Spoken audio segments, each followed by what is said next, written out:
नमस्कार दोस्तों, स्वागत है आप सभी का सनातन सत्यलोजी चैनल पर। आज का जो हमारा वीडियो है वो रिलेटेड रहेगा इंदिरा एकादशी व्रत की कथा से। चलिए शुरू करते हैं। एक समय की बात है, धर्मराज युधिष्ठिर श्री कृष्ण से कहने लगे कि हे भगवान, अश्विन मास कृष्ण एकादशी का क्या नाम है, इसकी विधि तथा फल क्या है, सो कृपा करके आप मुझसे कहिए। भगवान श्री कृष्ण कहने लगे कि इस एकादशी का नाम इंदिरा एकादशी है।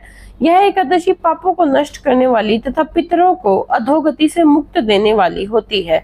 हे राजन, ध्यान पूर्वक इसकी कथा सुनो। इसके सुनने मात्र से ही वाजपेयी यज्ञ का फल मनुष्य को मिल जाता है। प्राचीन काल में सतयुग के समय में महिष्मती नाम की एक नगरी में इंद्रसेन नाम का एक प्रतापी राजा धर्म पूर्वक अपनी प्रजा का पालन करते हुए शासन करता था। वह राजा पुत्र पौत्र और धन आदि से संपन्न और विष्णु का परम भक्त था। एक दिन जब राजा सुख पूर्वक अपनी सभा में बैठा था तो आकाश मार्ग से महर्षि नारद उतरकर उसकी सभा में आए। राजा उन्हें देखते ही हाथ जोड़कर खड़े हो गए और विधि पूर्वक आसन में अर्घ्य दिया। सुख से बैठकर मुनि ने राजा से पूछा, हे राजन, आपके साथ तो अंग कुशल पूर्वक तो है, तुम्हारी बुद्धि धर्म में और तुम्हारा मन विष्णु भक्ति में तो रहता है। देवर्षि नारद की ऐसी बातें सुनकर राजा ने कहा, हे महर्षि, आपकी कृपा से मेरे राज्य में सब कुशल है तथा मेरे यहाँ यज्ञ कर्म आदि सुकृत हो रहे हैं। आप कृपा करके अपने आगमन का कारण कहिए। तब ऋषि कहने लगे, हे राजन, आप आश्चर्य देने वाले मेरे वचनों को सुनो। मैं एक समय ब्रह्मलोक से यमलोक को गया। वहां श्रद्धा पूर्वक यमराज से पूजित होकर मैंने धर्मशील और सत्यवान धर्मराज की प्रशंसा की। उसी यमराज की सभा में महान ज्ञानी और धर्मात्मा तुम्हारे पिता को एकादशी का व्रत भंग होने के कारण देखा।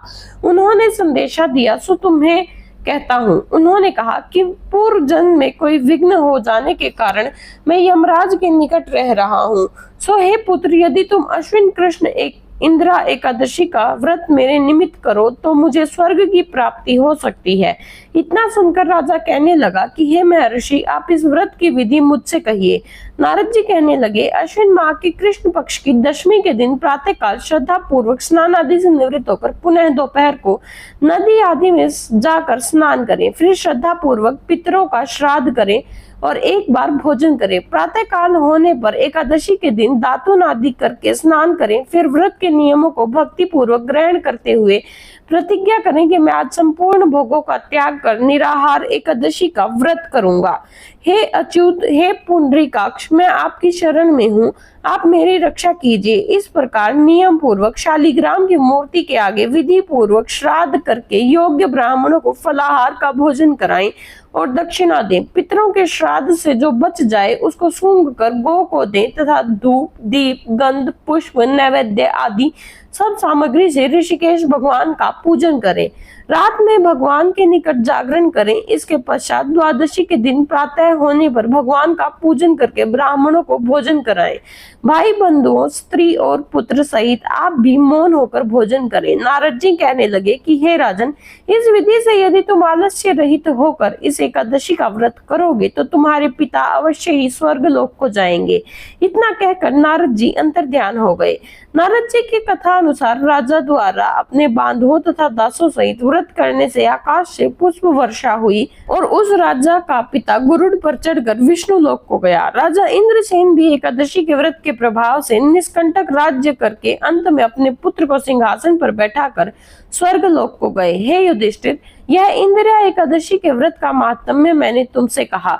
इसके पढ़ने और सुनने से मनुष्य सब पापों से छूट जाते हैं और सब प्रकार के भोगों को भोग कर वैकुंठ लोक को प्राप्त होते हैं। इति शुभम। उम्मीद है आपको हमारी यह कथा पसंद आई होगी। कृपया हमारे चैनल को लाइक व सब्सक्राइब करना न भूलें। हर हर महादेव।